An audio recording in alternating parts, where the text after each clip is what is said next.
بسم الله والصلاة والسلام على رسول الله وعلى آله وأصحابه ومن والاه أما بعد فأعوذ بالله من الشيطان الرجيم بسم الله الرحمن الرحيم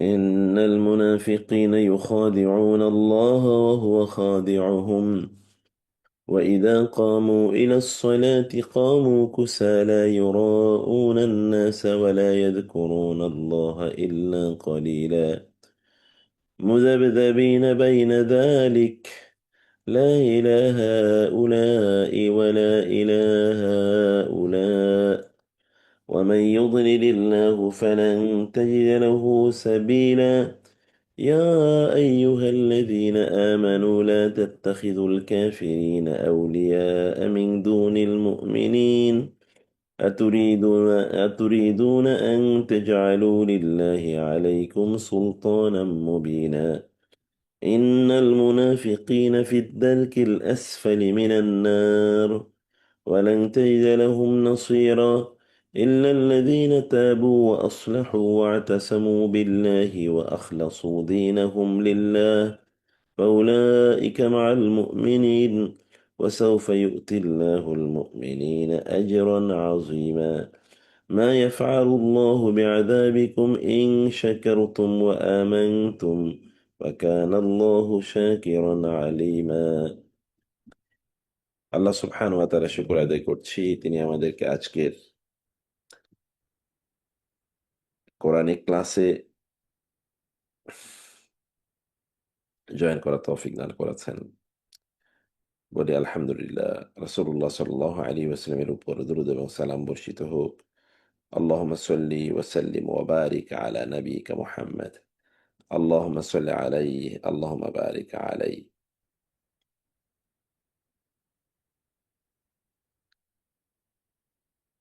আজকের যে আয়াতগুলো আমরা পড়ব আয়াতগুলোতে আল্লাহ তাআলা মুনাফিকদের চরিত্র উল্লেখ করেছেন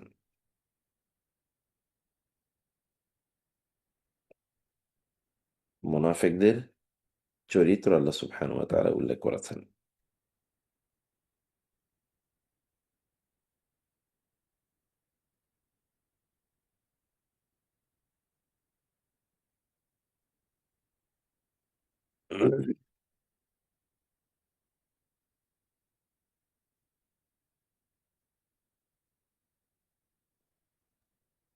বিশেষ করে ভাই, সরি, প্রথম আয়াতে এই যে অলস ভাবে সালাতে দাঁড়ানো, এটা একটু আপনি ভালো করে এক্সপ্লেন করেন প্লিজ। হ্যাঁ, ইনশাআল্লাহ, ইনশাআল্লাহ।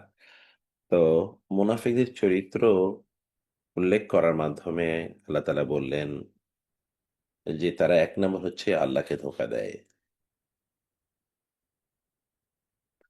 আল্লাহকে ধোঁকা দেয়া মানে হচ্ছে তাদের অন্তরে থাকে একটি, তারা বলে আরেকটি। এর মাধ্যমে তারা তাদের মুখের মাধ্যমে, মুখের বক্তব্যের মাধ্যমে ধোঁকা দিতে চায়। ধোঁকার কিছু বহিঃপ্রকাশ এখানে আল্লাহ তাআলা দেখিয়েছেন। যেমন যখন তারা নামাজে দাঁড়ায়, তখন তারা অলসভাবে দাঁড়ায় এবং তারা মানুষকে দেখানোর জন্য নামাজ আদায় করে এবং নামাজের মধ্যে তারা আল্লাহকে খুব কমই স্মরণ করে। এখন যখন তারা নামাজে দাঁড়ায় তখন অলসভাবে দাঁড়ায় এর মানে কি? এর অনেক মানে আছে। প্রমিনেন্ট কয়েকটি বিষয় আমরা একটু বলি। যখন তারা নামাজে দাঁড়ায় তখন নামাজের তাদের কোনো পূর্ব প্রস্তুতি থাকে না। আমরা যখন সালাত আদায় করি তখন আগ থেকে সালাতের প্রতি আমাদের মন থাকে, মনোনিবেশ থাকে, মসজিদের সাথে আমাদের অন্তরটা লেগে থাকে। এক নামাজের পর আরেক নামাজের জন্য আমরা অপেক্ষা করি।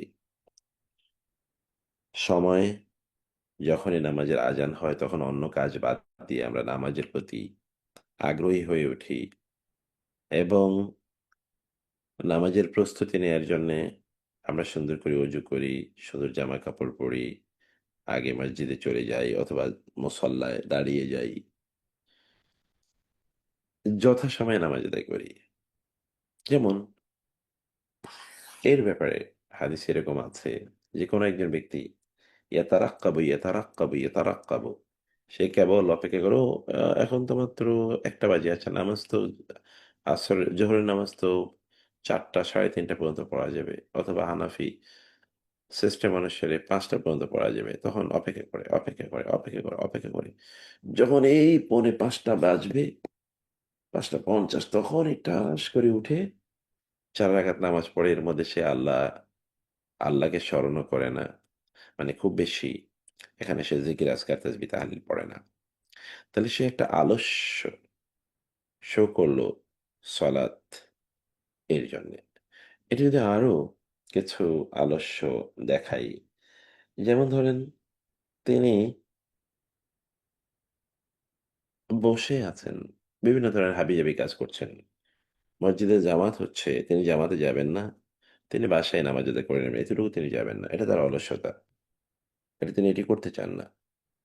তিনি যখন সালাত আদায় করেন তখন ছোট, ছোট সূরা দিয়ে দ্রুত নামাজ আদায় করে ফেলেন। কিন্তু যখন তিনি অন্য কোনো কাজ করেন, এমনকি entertainment মানে যদি আমরা খেলাধুলাও দেখতে বসেন তিনি, অথবা গল্প করতে বসেন, আমরা যেটা তার দুনিয়ার কল্যাণকর কাজ সেগুলোর কথা বলছি না। ব্যবসা-বাণিজ্য, চাকরি-বাকরি এগুলো তো করবেই। মনোযোগ দিয়ে করতে হবে এগুলো। কিন্তু ধরেন গল্প করছে যেগুলোর কোনো সারবত্তা নাই, গান শুনছে ফেসবুকে অথবা ইউটিউবে অথবা ইনস্টাগ্রামে বা টুইটারে বিভিন্ন ধরনের নিউজ ফিড চেক করছে। এগুলো এমনিতে কেন করছে তা নিজেও জানে না। এগুলো সে করছে এবং এগুলো তার জন্য কোনো কল্যাণের কারণও ঘটাবে না। কল্যাণকর কোনো কিছুও না বটে। কিন্তু এগুলো তিনি করেই যাচ্ছেন। এখানে তার কোনো অলসতা নাই। এগুলো তার মধ্যে কোনো উদ্যমহীনতা তৈরি করে না। যখন তিনি নামাজে দাঁড়ান তখন তিনি করেন। এখন নামাজের মধ্যে অলসতার আরেকটা কাজ হলো, যখন তিনি নামাজে দাঁড়ান তখন শরীর চুলকান। হঠাৎ করে তার মনোযোগ অন্যদিকে চলে যায়। তখন তার আ আ এদিকে তিনি খুব অ্যাক্টিভলি এনগেজ থাকেন না। প্রত্যেকটা তাসবিহ তাহলিল যখন তিনি পড়ছেন, এদিকে তার মনোযোগ থাকে না এখন আমি কি করছি? তিনি অলস। মানে এই কাজের ক্ষেত্রে তিনি অলস। তিনি শরীর চুলকান। কিছুক্ষণ পরই তিনি হয়তোবা নামাজে দাঁড়ালে তার ঘুম চলে আসে, হাই চলে আসে। মানে যেগুলো একজন অলস ব্যক্তির চরিত্র, এগুলো তিনি করে থাকেন। অলসতা হলো সত্যিকার অর্থে নামাজের প্রতি মনোযোগী না থাকা। নামাজের প্রতি মনোযোগী না থাকা। যেমন তিনি গভীর রাতে ঘুমাতে গেলেন।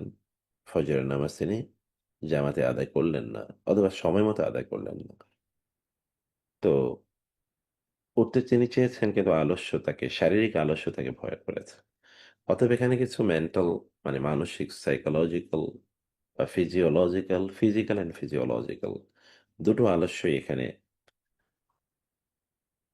অন্তর্ভুক্ত। কারণ আল্লাহ তাআলা বলেছেন কেবল তারা অলস লোকদের মতো নামাজে দাঁড়ায়। কুসালা এটা হচ্ছে কাসেল এর বহুবচন। তারা অলস লোকদের মতো করে তারা নামাজে দাঁড়ায়। তো অলস লোকেরা যেভাবে আ কাজ করে, কাজের প্রতি মনোযোগ থাকে না অথবা কাজের প্রতি যথাযথ যথাযথ সময়ে কাজ করে না। বরং এটাকে দেরি করতেই থাকে, দেরি করতেই থাকে। এবং যথাযথ প্রস্তুতিও তার থাকে না। প্রস্তুতি নেবে। আচ্ছা প্রস্তুতি, আচ্ছা আরেকটু প্রস্তুতি নেব। এরপরে তাড়াহুড়া করে আপনি যেমন ধরেন নামাজে যাবেন, একটু সুন্দর করে অজু করবেন। এটা আপনি না করে আচ্ছা আরেকটু সময় আছে, তো আরেকটু সময় আছে। কিন্তু যখনই দেখলেন যে আপনি আ জামাতে লোকজন দাঁড়িয়ে গিয়েছে, তখন আপনি দ্রুত অজু করলেন, খুব সুন্দর মতো অজুও করতে পারলেন না। দৌড়ে গিয়ে আ আমরা হয়তোবা জামাত ধরছি। এটা হয়তোবা আপনার অফিসে এরকম হতে পারে যে আপনি কাজ করছেন, বসে কাজ করছেন এবং আপনার অফিসের কলিগরাও জামাতে নামাজ আদায় করছে। যখন আপনি দেখলেন যে একামত শুরু হইছে, তখনই আপনি দৌড়ে গেলেন অজু করার জন্যে এবং দৌড়ে হুলস্থুল করে অজু করে এসে যেন রুকুর মধ্যে ইমাম সাহেবকে পান, তাইলে আবার ১ম রাকাতটা ছুটে যায়। আবার পরে ১ম রাকাত পড়বেন, এত কষ্ট। এই কারণে আপনি ওই দ্রুত দৌড়ে গিয়ে কি পড়েছেন, কি পড়েননি, তাকবীরে তাহরিমা ঠিকমতো বাদলানো কিনা এগুলো জানেন না। গিয়ে তারপরে দাঁড়ায় গেলেন। তো সলাতের জন্য পূর্ব যে প্রস্তুতি, সেই প্রস্তুতিটা নাই। কারণ আমরা পূর্ব থেকেই সলাতের প্রতি মনোযোগী ছিলাম না। আমরা এটাকে প্রায়োরিটি প্রদান করি নাই। এরকম আরো অনেক ধরনের প্রবণতা আছে, এগুলোকে কোসালা এর অন্তর্ভুক্ত করা হয়। ইউরাউনান নাস, তারা কেন নামাজ পড়ে? মানে মুনাফিকদের নামাজের মধ্যে কয়েকটা সংকট আছে। মুনাফিকরা কিন্তু নামাজ পড়ে। মুনাফিকরা কি করে? নামাজ পড়ে। তারা নামাজ পড়ে না এরকম না। নামাজ না পড়লে তো সে মুনাফিক আছে, সে তো মুসলমানই থাকে না। অতএব সেটা আলোচনা ভিন্ন। মুনাফিকরা সলাত আদায় করে। কিন্তু তাদের সলাতের মধ্যে প্রবলেম হলো যে তারা মানুষকে দেখানোর জন্য করে। যখন মানুষ থাকে অথবা মানুষের মাঝে থাকে, তখন তিনি নামাজ পড়েন। আর যখন মানুষের মাঝে থাকেন না, তখন তিনি পড়েন না। অথবা মানুষের সামনে যখন থাকেন, তখন তিনি খুব ডেকোরেটিভ নামাজ আদায় করেন। হি বিউটিফাইস হিজ সালাহ। কিন্তু যখন তিনি একাকী, নীরবে, নির্জনে, নিভৃতে, ঘরের কোণে অথবা অফিসের কর্নারে নামাজ আদায় করেন, তখন তিনি খুবই হুলস্থুল করে, তাড়াহুড়া করে কি পড়েছেন তার নিজের মনেও থাকে না। এরকম ভাবে তিনি সালাত আদায় করেন। এটা হলো ইউরাউন নাসা। আপনি কোথাও যখন মসজিদে যান, তখন আপনি লম্বা সময় জুড়ে নামাজ আদায় করেন। আর যখন আপনি একাকী পড়েন, তখন নামাজের মধ্যে কোনো মনোযোগ থাকে না। যখন আপনি বন্ধু বান্ধবদের সামনে নামাজ পড়েন, তখন দ্রুত, তখন আপনি খুব স্লো, সুন্দর করে নামাজ পড়েন। যখন কেউ সামনে থাকে না, তখন খুবই দ্রুত নামাজ আদায় করে ফেলেন। এটা ইউরাউন নাস ওয়ালা ইয়াযকুরুনাল্লাহ ইল্লা কলিলা। নামাজের মধ্যে সে খুবই কম আল্লাহকে স্মরণ করে, যেটি কিছু এক্সাম্পল আমরা আগে বলেছি। খুবই ছোট ছোট সূরা দিয়ে তিনি নামাজ আদায় করেন। তাসবিহ তাহলিল, সেজদাতে যখন তিনি যাচ্ছেন, সেজদাতে গিয়ে মানে এত দ্রুত তিনি রুকু থেকে সিজদাতে যাচ্ছেন যে আল্লাহু আকবার বলে সিজদা পর্যন্ত যেতে পারে না। বরং ওই সিজদাতে যখন গিয়ে তিনি অবস্থান করেন, তখন তার আল্লাহু আকবারের একটা অংশ থেকে যায়। এবং সিজদায় গিয়ে তিনি যখন সুবহান রাব্বিয়াল আ'লা পড়েন, তখন তিনি একটা সুবহান রাব্বিয়াল আ'লা সিজদায় পড়েন, আরেকটা উঠতে, উঠতে পড়েন, আরেকটা বসে পড়েন। ৩ বার ওইখানেও তিনি পড়েন না। বেয়ারলি ৩ বার পড়েন, আসলে পড়েন ১ বার সিজদা অবস্থায়। আর বাকিটা হলো উঠতে এবং বসে। মোস্ট অফ দ্য পিপল এর নামাজের অবস্থাটা হলো এরকম।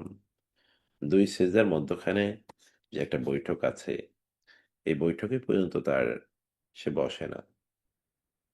আবার রুকু এবং সিজদার মাঝে যে একটু শটান হয়ে থাকবেন, যে তার শরীরের অঙ্গ প্রত্যঙ্গগুলো যেন প্রত্যেকটা অঙ্গ প্রত্যঙ্গ তার নির্দিষ্ট জায়গায় গিয়ে অবস্থান নিতে পারে, এইরকম একটি কমফোর্টেবল অবস্থায় তিনি নামাজ পড়বেন, সেই কাজটিও তিনি করেন না।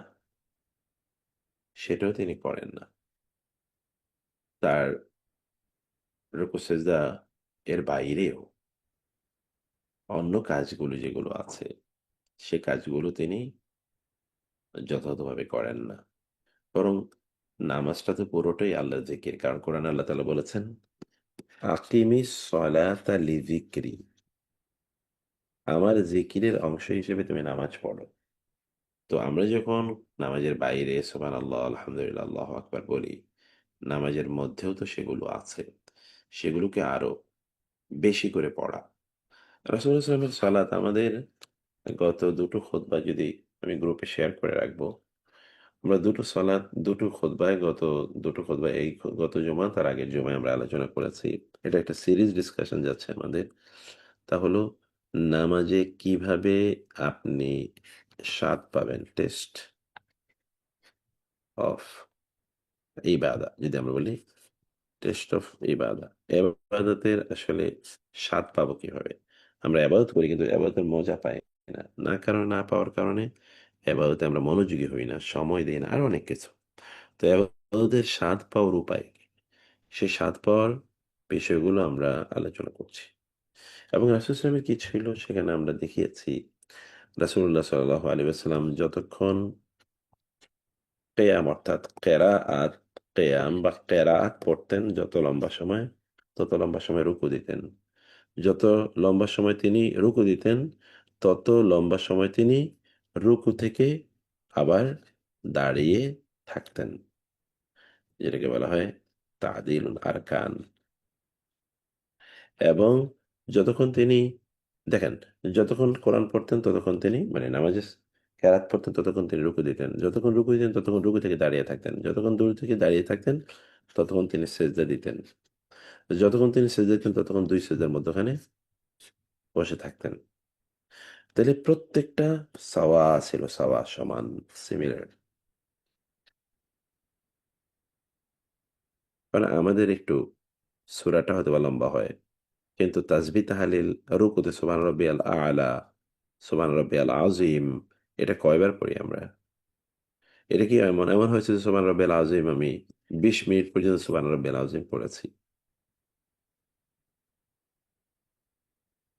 কখনো সিজদাটা আমাদের লম্বা হয় হয়তোবা ১০-১২ বার আমরা সুবহান রাব্বিয়াল আ'লা পড়ি।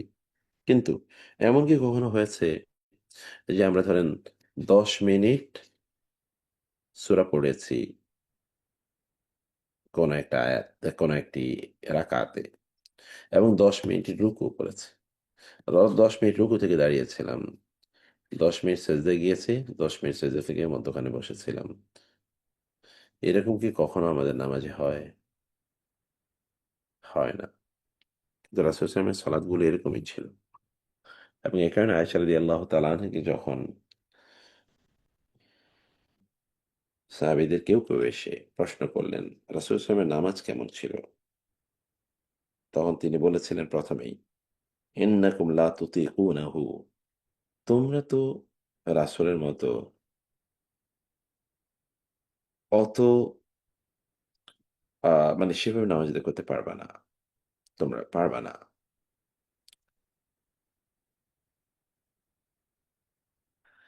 এটি রাসূলুল্লাহ সাল্লাল্লাহু আলাইহি ওয়াসাল্লাম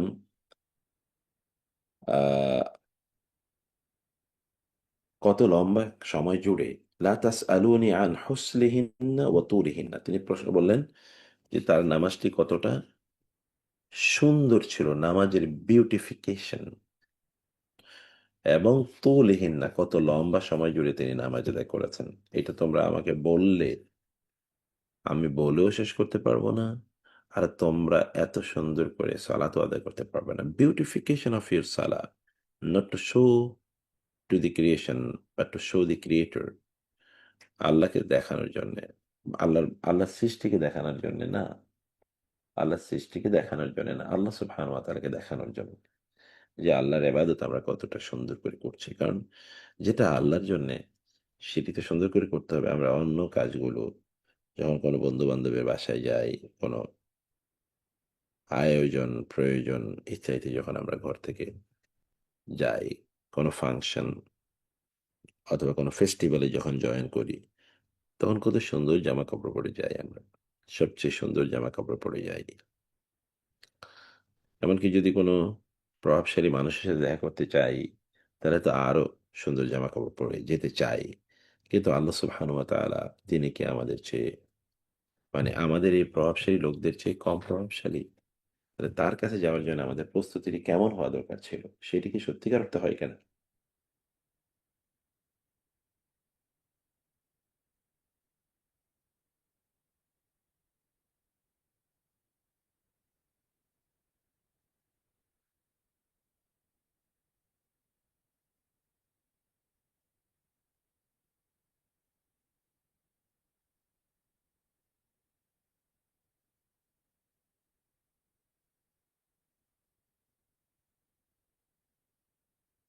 এখন আ মুযাবযাবিনা বাইনা যালিক, মুযাবযাবিনা বাইনা যালিক। মুনাফিকদের অবস্থা হচ্ছে যে তারা খুবই কনফিউশন এ থাকে।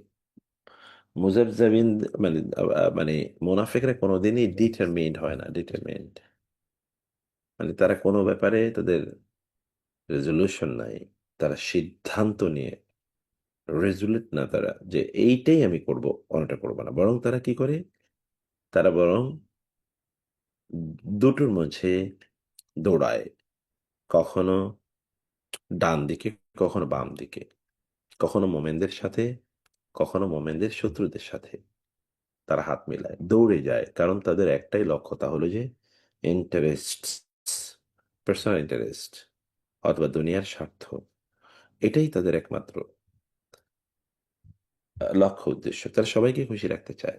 মোমেনদেরকেও অসন্তুষ্ট করতে চায় না, কাফেরদেরকে অসন্তুষ্ট করতে চায় না, আল্লাহকে অসন্তুষ্ট করতে চায় না, শয়তানকে অসন্তুষ্ট করতে চায় না।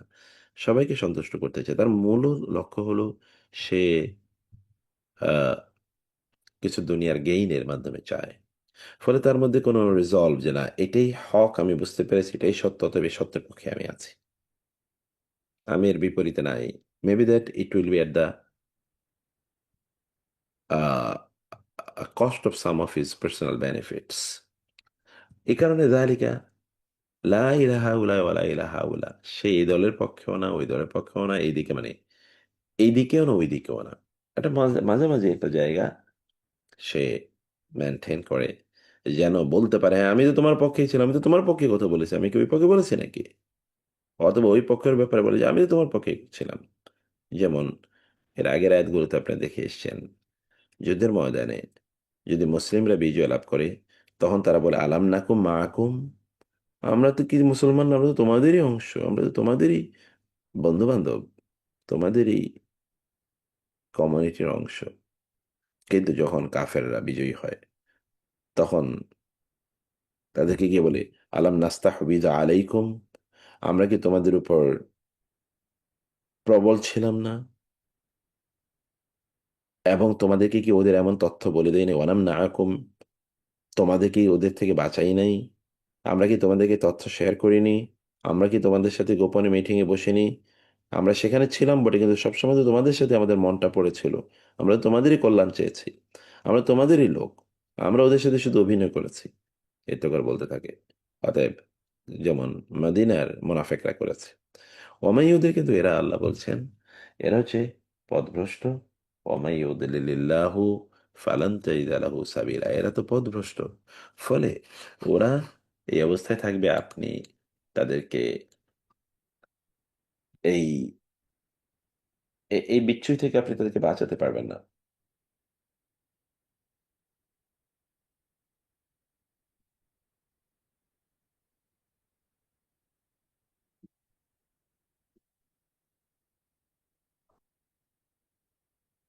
তাইলে কি হলো? এই তো মুনাফিকদের অবস্থা। এখন এর বিপরীতে আল্লাহ সুবহানাহু ওয়া তাআলা আমাদেরকে এবার আরেকটি দিক নির্দেশনা দিলেন। সেই নির্দেশনা হলো কি? আরেকটি নির্দেশনা, এটা তো মুনাফিকদের অবস্থা, মুনাফিকদের চরিত্র যেন আমাদের মাঝে না থাকে। এবার ২ নম্বর হচ্ছে, এটা ১। ২, আমরা যেন কাফেরদেরকে আউলিয়া হিসেবে গ্রহণ না করি, মোমেনদেরকে বাদ দিয়ে। এই বিষয়টি নিয়ে আমরা অনেকবার বলেছি। আউলিয়া মানে কি? আউলিয়া মানে হচ্ছে আপনার অন্তরঙ্গ বন্ধু, এবং স্বভাবত আপনি আপনার বন্ধুকে প্রাধান্য দেবেন। স্বভাবত আপনি আপনার বন্ধুকে অন্যদের বিপরীতে তাকে, তার স্বার্থটা বেশি আপনি রক্ষা করবেন। অন্যদের চাইতে তাকে বেশি আপনি ভালোবাসবেন। অন্যদের চেয়ে তার প্রতি আপনার দুর্বলতা বেশি। অন্যদের চেয়ে তার সাথে আপনার উঠা বসা বসা বেশি। অন্যদেরকে আপনি ক্ষতি করলেও তার ক্ষতি করতে আপনি ক্ষতি হতে দেবেনই না। এবং আপনি প্রত্যেকটি মুহূর্তে তাদের সুরে কথা বলবেন, তাদের স্বার্থে কথা বলবেন। এই কাজটি সাধারণত পলিটিক্যাল লোকেরা বেশি করে, এবং ব্যবসায়ীদেরও এই জায়গায় কিছু কাজ থাকে, তারা এটা করে থাকে। মদিনায় কিছু লোক এরকম আচরণ করেছে। তোমাদের আপনারা জানেন একজন সাহাবী হাতিব ইবনে আবি বালতা, মক্কা বিজয়ের সময় রাসূল সাল্লাল্লাহু আলাইহি ওয়াসাল্লাম যখন ১০,০০০ সৈন্য নিয়ে মদিনা থেকে মক্কার উদ্দেশ্যে রওনা দেবেন, হাতেব ইবনে আবি বালতা রাদিয়াল্লাহু তাআলা আনহু মক্কাবাসীদের কাছে একটা চিঠি পাঠালেন যে, এই ঘটনা ঘটছে তোমাদের বিরুদ্ধে এরকম অভিযান আসতেছে। তোমরা করো, সাবধান থেকো। রাসূল সাল্লাল্লাহু আলাইহি ওয়াসাল্লামকে জিবরিল আলাইহিস সালাম জানিয়ে দিলেন যে, একজন নারীর চুলের খোঁপায় লুকিয়ে একটা চিঠি যাচ্ছে মক্কার নেতৃবৃন্দের উদ্দেশ্যে।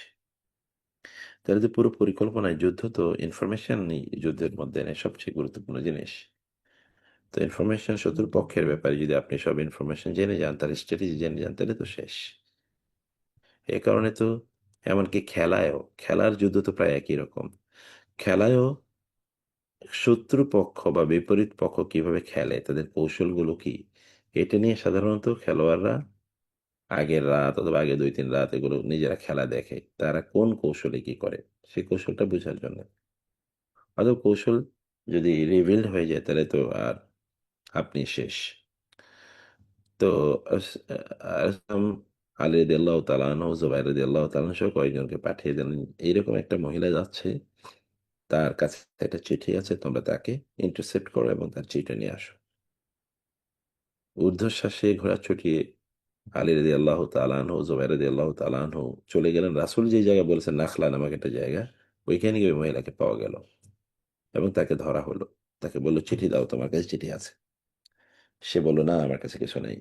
আলী রাদিয়াল্লাহু তাআলা বললেন, তুমি যদি চিঠি দিতে অস্বীকার করো, আমরা প্রয়োজনে তোমাকে বিবস্ত্র করে তোমার কাছ থেকে এটা নেব। ইট ওয়াজ এ থ্রেট। নারী তো সেটা গ্রহণ করতে পারবে না যে তাকে বিবস্ত্র করা হবে। সে কারণে তিনি দ্রুত চুলের বেণী থেকে, খোপা থেকে তিনি একটি চিঠি বের করে দিয়ে দিলেন। এই চিঠি নিয়ে যখন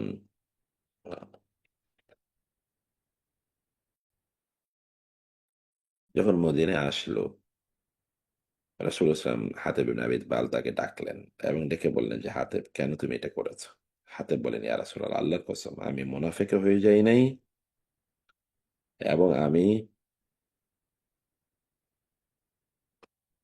মুসলমানদের কোনো ক্ষতিও কামনা করি নাই। কিন্তু ওইখানে আমার আসলে কিছু আত্মীয়স্বজন আছে মক্কায়। আমি চেয়েছি কুরাইশরা যেন কোনোভাবে তাদেরকে ক্ষতি না করে। এই কারণে আমি তাদের কিছু উপকার করতে চেয়েছি, সেই বিনিময়ে যেন তারা আমার কিছু উপকার করে দেয়।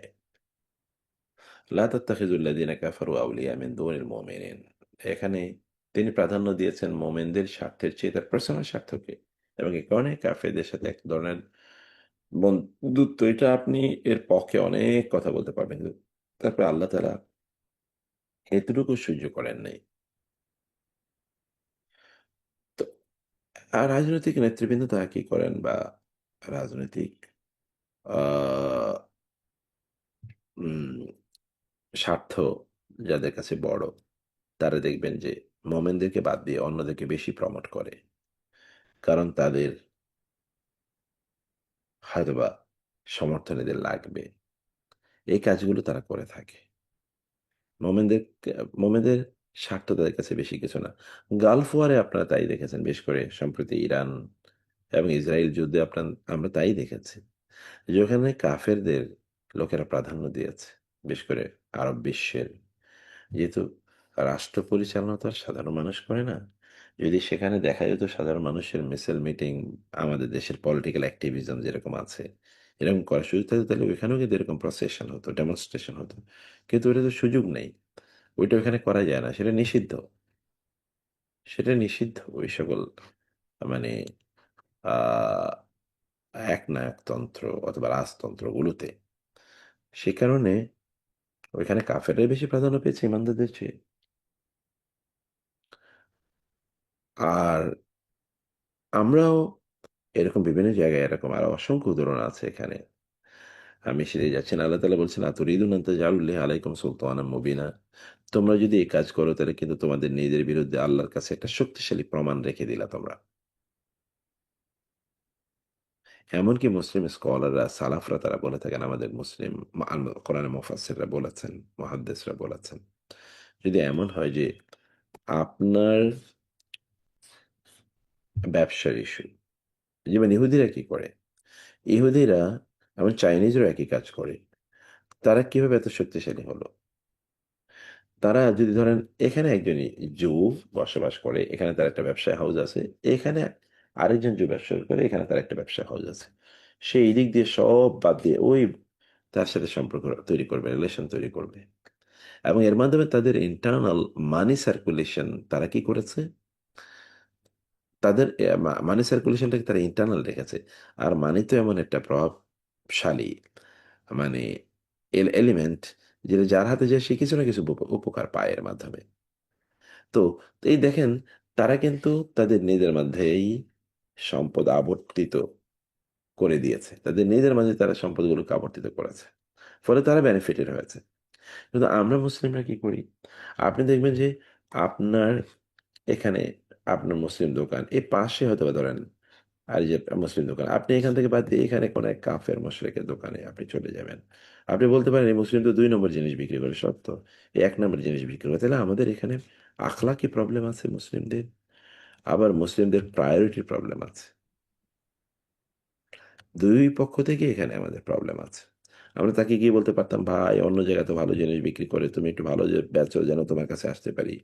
আমরা তো সে কল্যাণ কামনা করি না, সেটা আমরা বলিও না। এটা আমাদের সালাফরা বলেন যে তোমরা, আমাদের কাজ হলো মুসলিমদেরকে ছোট ছোট জায়গায় প্রাধান্য প্রদান করা। এই প্রাধান্যটা আলটিমেটলি উম্মাকে রক্ষা করবে। আরব বিশ্ব তারা যে পরিমাণ পেট্রো ডলার, ডলারের এগেনস্টে পেট্রোলিয়াম তারা বিক্রি করবে, এই চুক্তি তারা করেছে। এবং এই কারণে গোটা পৃথিবী জুড়ে আমেরিকান রিজার্ভ হচ্ছে একমাত্র কারেন্সি। কারণ অন্য কিছু রাখলে তো আর আপনি তেল কিনতে, তেল মানে হচ্ছে পেট্রোলিয়াম কিনতে পারবেন না আপনি। তো এটা একটা, এই চুক্তি এমনি আমেরিকান ইকোনমিকে স্ট্রং করে দিয়েছে, বা ডলারের ইকোনমিকে স্ট্রং করে দিয়েছে। সেদিকে যদি আমরা নাও যাই, আচ্ছা এদের অর্থ টাকা পয়সা তারা যেগুলো আহ, আয় করছে ইয়ে বিক্রি করে, অয়েল বিক্রি করে বা পেট্রোলিয়াম বিক্রি করবে, এগুলো যদি তাদের দেশেই বিভিন্ন বড় বড় ইন্ডাস্ট্রি, এডুকেশন ইনস্টিটিউট, হাবিজাবি ইত্যাদি তৈরি করতো, তাহলে তো সেখানে মুসলমানদেরই, সেখানে গিয়ে মুসলিম দেশগুলো, দুর্বল দেশগুলোকে তারা কর্মসংস্থান করতে, অথবা মুসলিম দেশগুলো তারা ইনভেস্টমেন্ট করতে পারতো। কিন্তু এই ডাজন্ট হ্যাপেন। তারা হয়তো বা আমেরিকার আহ, এই মানে ক্যাপিটাল মার্কেটে ইনভেস্ট করেছে, অথবা ওইখানকার রিয়েল এস্টেটে ইনভেস্ট করেছে, এরকম তারা কাজ করে। তো এটা মুসলিমদেরকে প্রাধান্য দেওয়া নয়। আমরা যদি আরো একটু বিগার এক্সটেন্টে কথা বলি, সেটা হতে পারে। এবং এটা যখন আমরা করি তখন কিন্তু আমরা কাফের এবং মুশরিকদের বিরুদ্ধে, তখন আমরা আল্লাহর কাছে আমাদের নিজেদের বিরুদ্ধে আমরা বড় শক্তিশালী প্রমাণ রেখে দেই, যেটা আমাদেরকে ইয়ে করতে পারে। এটা 2 নম্বর মুনাফেকি। আগেটা তো একেবারে সরাসরি মুনাফেকি, এগুলো দ্বিতীয় দুই জায়গায় মুনাফেকি, দ্বিতীয় মুনাফেকি চরিত্রগত মুনাফেকি। আল্লাহ তালা এরপরে বলেন ইন্নাল মোনাফিকেন, এবার তৃতীয় আলোচনায় চলে এসেন। মোনাফিকদের তাইলে পরিণাম কি হবে? তারা হবে জাহান্নামের সর্বনিম্ন স্তরে থাকবে। কারণ কি? তাদের অপরাধ দুটো। একটা হচ্ছে তারা ডিসেপশন অর্থাৎ ধোঁকা, এটা 2 নম্বর হচ্ছে তারা যে কাজগুলো করেছে এগুলোকে ডিফেক্টিভ ছিল, ডিফেকশন, অর্থাৎ তারা ধোঁকার সাথে কাজগুলো করেছে, তারা ঠিকমতো কাজগুলো করে নাই। অতএব এই দুটোর কারণে তাদের পানিশমেন্টও ডাবল এবং সর্বনিম্ন স্তরে থাকবে। এছাড়া আরেকটা জিনিস আছে, তা হলো যে মানসিকভাবে মোনাফেকরা খুবই অপবিত্র, খুবই লোয়েস্ট লেভেলের। এ কারণে তাদের অবস্থান হবে একেবারে lowest abyss of the hell fire. তবে এখান থেকে বেঁচে যাবে কারা? যারা তাবু নেফাকি করেছে, এখন ভুল বুঝতে পেরেছে, তারপরে সে তবা করে। কারণ ইসলাম সবসময় কি রাখে? একটা উইন্ডো ওপেন রাখে, যেখান থেকে আপনি রিপেন্টেন্সের মাধ্যমে পরিশুদ্ধ হবেন, এই সুযোগ রেখে দিয়েছে ইসলাম সদা সর্বদা। এ কারণে সে তবা করে। তবা করলে হবে না, ও আসলাহু, তার কার্যকলাপকে সংশোধন করে নেয়। অতএব আগের লাইফস্টাইল এখন আর সে রাখে না। এখন সে নামাজে অমনোযোগী না। নামাজ উল্লেখ করা হয়েছে, এটা কারণ হলো নামাজই ইসলামের সবচেয়ে গুরুত্বপূর্ণ স্তম্ভ। যদি এই গুরুত্বপূর্ণ স্তম্ভটি কোনোভাবেই ক্ষতিগ্রস্ত হয়, তাহলে মানুষের গোটা জীবন, চিন্তা চেতনা সবকিছু ক্ষতিগ্রস্ত হবে। সবকিছু। এবং এ কারণে আল্লাহ বলছেন, এরপরে সে তার কর্মপদ্ধতিকে পরিবর্তন করে নেয়। ওয়াতাসামু বিল্লাহ, এবং আল্লাহকে শক্ত করে ধরে রাখে, মানে কি আল্লাহর কিতাবকে শক্ত করে ধরে রাখে। 3 নম্বর, 4 নম্বর ওয়াখলাসু দীনাহুম লিল্লাহ, এখন সে এখলাসের সাথে কাজ করে। এবং 5 নম্বর কি, মোমেনদের সাথে সে সময় কাটায়, মোমেনদের সাথে সে উঠা বসা করে, প্রাধান্য দেয় মোমেনদেরকে। এরাই প্রকৃত মোমেন, এবং আল্লাহ তাআলা এদেরকে ভরপুর প্রতিদান প্রদান করবেন। আল্লাহ তাআলা এই এইটারই একটা কনক্লুশন দিলেন এই আয়াতে দিয়ে, তাজিল বলা হয়। এটা কনক্লুশনটা হলো, আচ্ছা আল্লাহ কেন তোমাদেরকে শাস্তি দিবেন বলো তো? যদি তোমরা আল্লাহ শুকর আদায় করো এবং ঈমান আনো। শুকর আল্লাহরই তো আদায় করতে হবে, কারণ he is the owner of, absolute owner of everything. এবং তো এগুলোকে তিনি আমাদের, he made us the custodians of all this, অর্থাৎ ট্রাস্টিস অফ দিস। এগুলোকে কেবল আমাদেরকে ট্রাস্টি তিনি বানিয়েছেন, কাস্টোডিয়ান বানিয়েছেন, আদারওয়াইজ ইজ দি ওনার। অর্থাৎ তার কাছে এটাকে ফেরত দিতে হবে। আমরা তো এটা ভক্ষক না, আমরা এটা রক্ষক। ওয়াকান আল্লাহ শাকার, ফলে আল্লাহ শুকর আদায় করলে এবং আল্লাহর প্রতি বিশ্বাস স্থাপন করলে আল্লাহ তাআলা তিনিও বিপরীতে আমাদের কাজের কৃতজ্ঞতায়, আল্লাহ তো আর কৃতজ্ঞতা না, এটাই হলো আল্লাহ যখন আমাদেরকে প্রতিদান দেন, that is a token of the appreciation, thankfulness of Allah. ইন্নাল মুনাফিকিনা ইউখাদিউন আল্লাহ।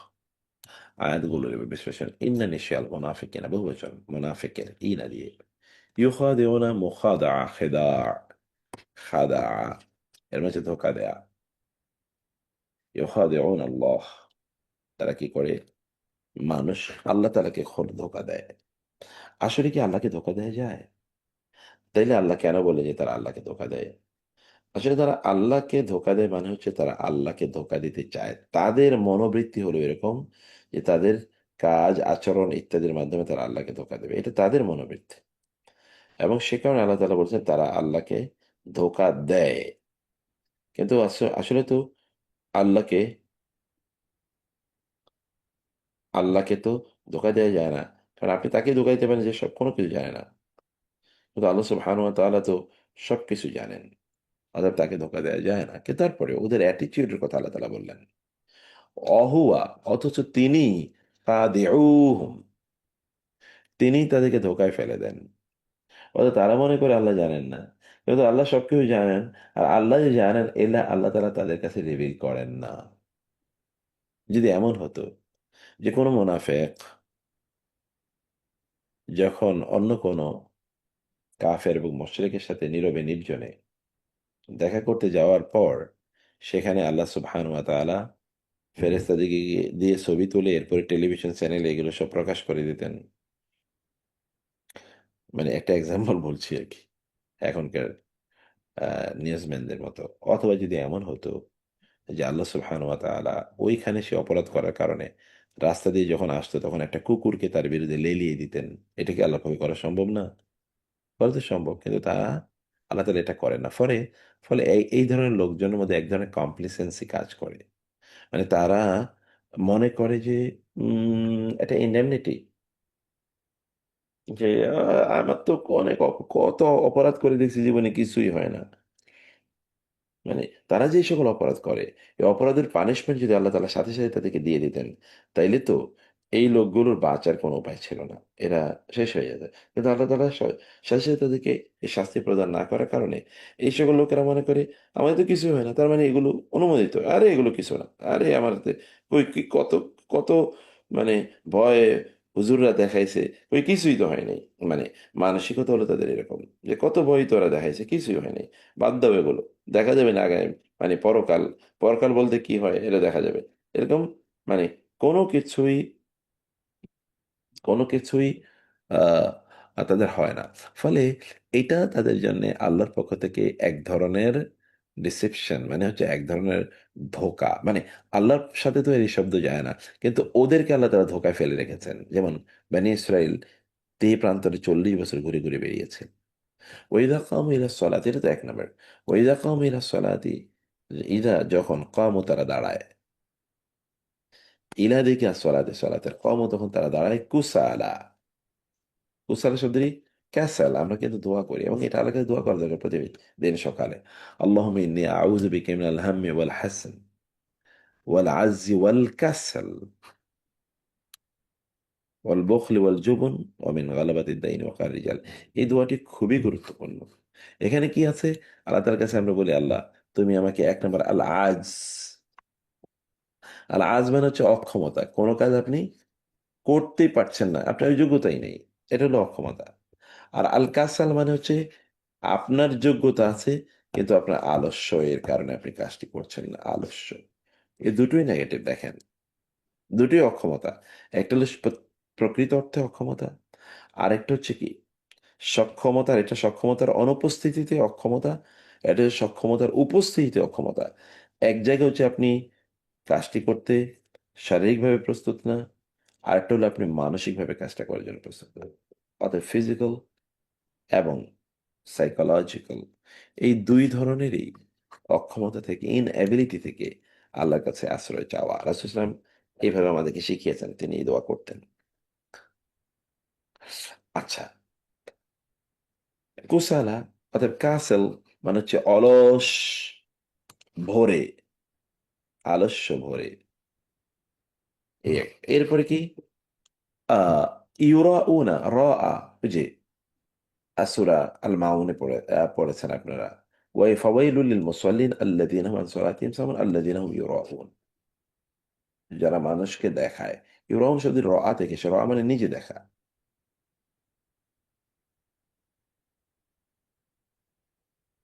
মানে কি নিজে দেখা। আর যদি এটা আয়া হয়, তখন এর অর্থ হয় আরেকজনকে দেখানো, আরেকজনকে দেখানো। তো তারা দেখায় মানুষকে, আর ওয়া আলা ইয়াজকুরুনা, তারা স্মরণ করে না, জিকির করে না আল্লাহ আল্লাহর, ইল্লা কাল্লা, তুই খুব কম, খুব কম, অল্প আল্লাহ জিকির করে তারা নামাজের মধ্যে, এ তো নামাজের বাইরে। তারা অন্য জিকির নিয়ে, অন্য আলোচনা নিয়ে ব্যাপক ব্যস্ত থাকে। মুজাবজাবিনা, জাবজাবা ইউজাবজিবু, ফ্যামিলি নাম্বার, মানে এটা আমরা তো 10টা ফ্যামিলি পড়েছি, এটা 11 নম্বর ফ্যামিলি, অর্থাৎ এটা হচ্ছে রোবাই। আগেগুলো আমরা পড়েছি সুলাসি, 3 অক্ষর বিশিষ্ট, কিন্তু এটা হচ্ছে রোবাই, 4 অক্ষর বিশিষ্ট। আর আমরা আগে বলেছিলাম যে 4 অক্ষর বিশিষ্ট শব্দগুলো কেমন হয়, তা প্রথম দুইটা বর্ণ যা থাকে, পরে দুইটা বর্ণ ওগুলোর রিপিটেশন হয়। যেমন ধরেন জাল, এটাই হলো জাল, জাল, জাল, জাল, জাল মানে যেটা জাল জালা, তাই না? যেমন জাম, জাম, জাম, জাম।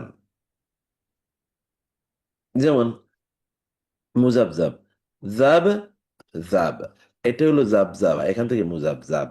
মুজাবজাব হলো মানে ইসমুল মাফউল, ইসমুল মাফউল মুজাবজাবিনা। জাবজাবা মানে হচ্ছে শব্দের মধ্যেই রিপিটেশন আছে, তার মানে এই কাজটা রিপিটেডলি হয়, এটা একবারই হয় না, রিপিটেডলি হয়।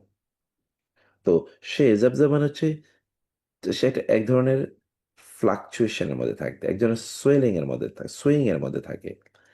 সে এইদিকে যায়, ওইদিকে যায়, এইদিকে এইদিকে এইদিকে, এই হচ্ছে তার কাজ। মুজাবজাবিন, ই না দিয়ে বহুবচন করেছে, বাইনা যালিক, এই দুটোর মাঝে, এর মাঝে সে দৌড়ায়।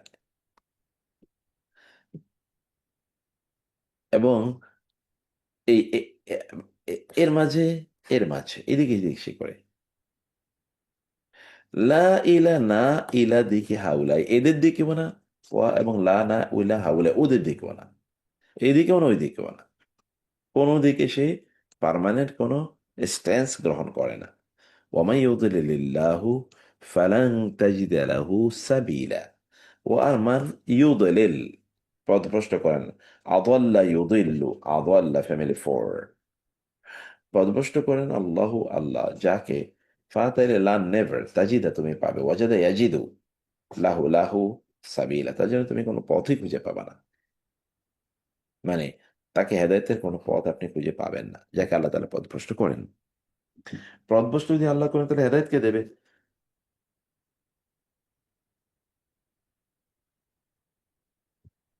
এরপরে কি, ইয়া আইয়ুহাল্লাযীনা আমানু,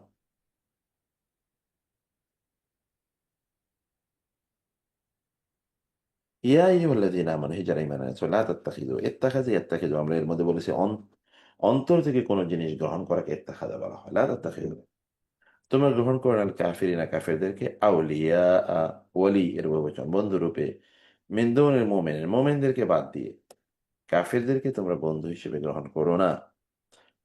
তুরিদুনা মানে কি তুরিদুনা তোমরা কি চাও আরাদা ইউরিদু থেকে আনজেতা জালু তোমরা বানাবে সাব্যস্ত করবে যা আলাইয়া জালু লিল্লাহি লি আল্লাহ আল্লাহর জন্য আলাইকুম আলা এবং কুম তোমাদের উপর তোমাদের বিরুদ্ধে তোমরা কি তোমাদের বিরুদ্ধে আল্লাহর জন্য তৈরি করতে চাও সুলতান দলিল অবিনা স্পষ্ট কোনো দলিল যে তোমরা এই অপকর্ম করেছ এরকম দলিল কি তোমরা তোমাদের বিরুদ্ধে আল্লাহর কাছে তৈরি করে রাখতে চাও যে তোমরা এই কাজ করো তাইলে তাই হবে ইনাল মুনাফিকিনা নিশ্চয়ই আল মুনাফিকিনা মুনাফিকরা ফি মধ্যে দার্ক দার্ক মানে হচ্ছে স্তর দারকুন সরি দারকুন এবং দারকা এবং দারজাহ একই অর্থে আমরা বলি আল্লাহ তারা তার দরজাটা বাড়িয়ে দেন সম্মানের দারাজা দারাজাকে তুমি উন্মুক্ত করে দাও আর দারাজাত ও দারাকাত আর দারাজাত ও দারাকাত এবং এই কারণে এটা হলো আর দারাজাত এটাও কিন্তু আপনার দরজা মানে একটা স্তর এটা হলো আর দারাকাত এটাও একটা স্তর এটা হলো উপরের স্তর এটা হলো নিচের স্তর এখানে জিম এখানে কাফ ফিদ্দার কি আর আসফাল এটা হলো সুফলা সুফলা মানে আমি যারা হজ উমরা করতে চান তারা জানেন যে মেসফালা এই সুফলা এই আসফালা একই শব্দ মেসফালা মেসফালা মানে কি ঢালু অঞ্চল ঢালু নিচু অঞ্চল কারণ আপনি জানেন যে আপনি যখন বাইতুল্লাহ দিকে যান তখন মেসফালাতে কিন্তু একটু উপরের দিকে ওঠা লাগে পাহাড়ের মতো করে একটু উপর দিকে ওই অঞ্চলটা আবু জাহেলের বাড়ি এবং ওই যে ইয়ে সেই অঞ্চলটা কিন্তু মেসফালাতে দক্ষিণ দিকে উত্তর দিকে বাইতুল্লাহর উত্তরের অঞ্চলে দেখবেন আরো উঁচু ওই দিক দিয়ে কিন্তু একটু পাহাড়ের উপর দিয়ে উঠে লাগে এরকম একটা অবস্থা তাহলে কি হচ্ছে যে একেবারে আসফাল মানে হচ্ছে সুপারলেটিভ ডিগ্রি আল আসফাল সর্বনিম্ন সর্বনিম্ন দ্য লোয়েস্ট ডেপথ মিনান নার জাহান্নামের ওয়ালান লান তো নেভার তাই যে তুমি পাবে never you will get you will find লাহম তাদের জন্য নাসিরা সাহায্যকারী আমরা এই নাসির শব্দ নিয়ে আগে বলেছিলাম নাসির রজিদু সেফাতে মুসাব্বা নাসির মানে হচ্ছে যে ব্যক্তি সবাইকে দান করে উইদাউট এনি ডিসক্রিমিনেশন এবং যে ব্যক্তি সর্বদা দান করে এমন না যে টেম্পোরারিলি এখন করে তখন করে না এরকম না সদা করেন সর্বদা করেন এবং সবাইকে দান সাদাকা করেন এইরকম ব্যক্তিও এই ব্যক্তি সাহায্যে এগিয়ে আসবে না ফালান্তাজিদালাহু নাসীরা তবে ইল্লাল্লাযীনা তবে ইল্লা ছাড়া আল্লাযীনা যারা তাবু তওবা করেছে অতএব আমাদের জীবনে যদি ধরেন এমন কোনো আচরণ থাকে আহ, যেটা শরীয় অনুমোদন করে না এমন কোনো আচরণ যদি থাকে তাহলে আমাদের করণীয় কি এই করণীয়টা এখানে আল্লাহ তাআলা বলেছেন ইল্লাল্লাযীনা তাবু যারা তওবা করে ওয়া এবং ইসলাহ করে নিজেকে সংশোধন করে নিজের কাজগুলো কি করে সংশোধন করে নেয় এবং ওয়াতাসামু দীনাহুম লিল্লাহি ওয়াতাসামু বিল্লাহ ও এবং এতাসামু তারা এতাসাম শব্দ হচ্ছে এসমা এসম এসম এসম মানে হচ্ছে কোমর জানেন এসম মানে কি কোমর আচ্ছা আমরা যদি কাউকে শক্ত করে ধরে রাখতে চাই তাহলে আমরা তার কোমরে ধরি আমরা যদি শক্ত করে কোনো কিছু কাজ করতে চাই তখন আমরা কোমরে গামছা বাইধা নামি এই কোমর ইজ ভেরি ইম্পর্টেন্ট কোমরে শক্তি না থাকলে আপনি দাঁড়িয়েও থাকতে পারবেন না ওয়াতাসাম বিল্লাহ অথবা আল্লাহকে একেবারে কোমর জড়িয়ে ধরে আমরা যেমন কারোর সাথে খুবই শক্তিশালী ভাবে সম্পৃক্ত থাকতে চাই যেন আমাদের স্খলন বা ডিটাচমেন্ট না ঘটে ঠিক তেমনি আল্লাহ তালাকে এভাবে জারবে ধরা তার মানে আল্লাহর কিতাবকে আল্লাহর নবীরা রেখে যাওয়া জীবন অবস্থাকে এভাবে ধরে থাকতে হবে। ওয়া আখলাসু দীনাহুম লিল্লাহ, এবং তারা তাদের দ্বীনদারিকে একনিষ্ঠ করে নিয়েছে আল্লাহর জন্য, একনিষ্ঠ করে নিয়েছে আল্লাহর জন্য। আল্লাহ তাআলা বললেন, ফাউলাইকা, ফলে এই সকল লোকেরাই মাআল মুমিনিন, মুমিনদের সাথে থাকবে।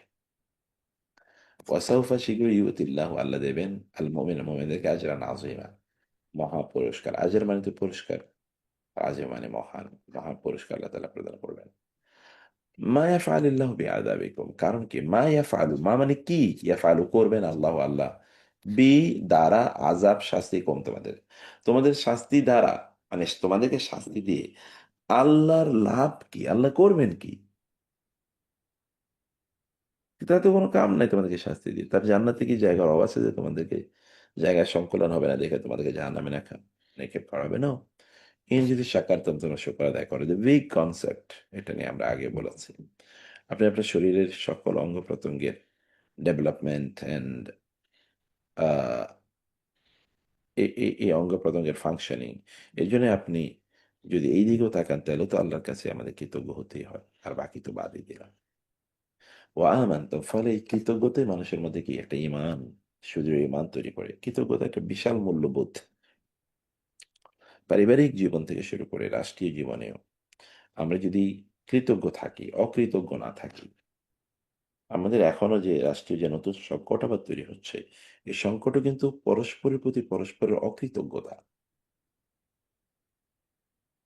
অকৃতজ্ঞতা যে আমরা কত কিছু করতে পারতাম, অথবা কত কন্ট্রিবিউশন আছে, কিন্তু দেখেন সব কন্ট্রিবিউশন অস্বীকার করছে লোকেরা, অন্যের কন্ট্রিবিউশন অস্বীকার করছে।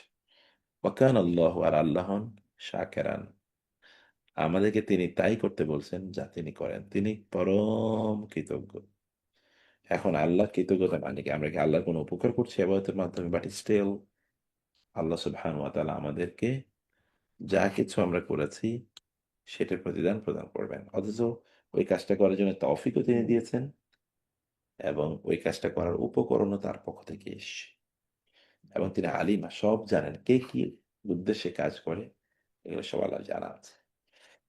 তো এই হচ্ছে শব্দার্থগুলো। আগামী ক্লাসে ইনশাআল্লাহ আমরা তারপরে রুকু থেকে আলোচনা করব। আজকে অনেকে অনেক পরে জয়েন করেছেন, আমি তো আগ থেকেই জয়েন করেছিলাম। আমাদের জন্য একটু দোয়া করবেন।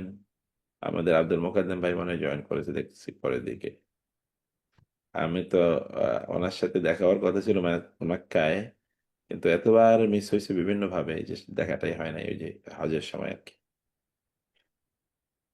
তাহলে আমরা ইনশাল্লাহ নেক্সট ক্লাসে আপনার একটু আগে জয়েন করেন কাইন্ডলি। আল্লাহ সবাইকে অনেক ভালো রাখুন। আল্লাহুম্মা আমিন। হাদা ওয়া সাল্লাল্লাহু সুবহানাহু ওয়া তাআলা খালেস আলা মানে কি? মুহাম্মাদ। খালেস খালেস মানে হচ্ছে একনিষ্ঠ ভাবে। এখন ইস্টেবল। হ্যাঁ, এখান থেকে এখলাস, খালেস মানে হচ্ছে খালেস থেকে এখলাস। তো আল্লাহ সুবহানাহু ওয়া তাআলা সবাইকে অনেক কল্যাণে রাখুন, অনেক ভালো রাখুন। اللهم امين. هذا سبحانه وتعالى نبينا محمد وآله وصحبه أجمعين. سبحانك اللهم وبحمدك أشهد أن لا إله إلا أنت أستغفرك وأتوب إليك. والسلام عليكم ورحمة الله وبركاته. السلام عليكم، وعليكم السلام. ওয়ালাইকুম আসসালাম। عليكم السلام ورحمة الله وبركاته.